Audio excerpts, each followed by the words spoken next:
Pronto? Ciao Lorenzo. Pronto Sandro, carissimo, tutto bene? Sono in viaggio e infatti chi dorme non piglia pesci e non raccoglie immondezza. Ahimè, ce n'è tanta, eh? Tu dove sei? Sei in viaggio? Sono già arrivato a destinazione. Ah, ok, ci vediamo allora lì all'ingresso della spiaggia.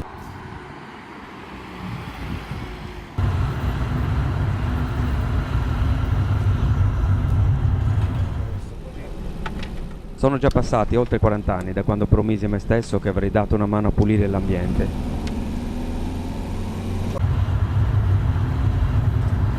Oggi abbiamo adottato Cala Regina.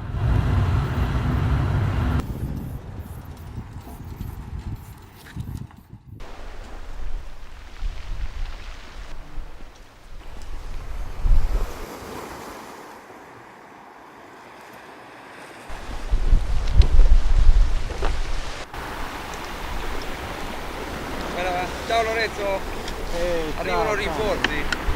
Già iniziato? Sì, ho già iniziato, ho dato una bella risulta. Guarda, siamo in un metro quadro, non ci siamo ancora spostati. Plastica. Grazie. Mi sa che restiamo qua per oggi, eh? Le matite, guarda cosa ho trovato Sandro.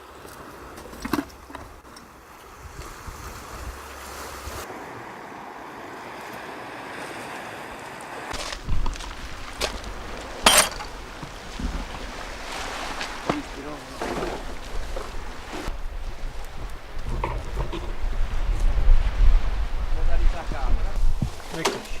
Come siamo Siamo a messi? buon punto Sandro, qui abbiamo quasi finito. Vedi, quello che io pensavo della...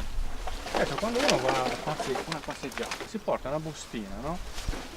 Una passeggiata, mezz'ora, e raccoglie quello che trovi. È una carica Sai una cosa positiva, dai. Esatto, cioè, una cosa che sento dentro, che mi piacerebbe dire a tutti, qual è?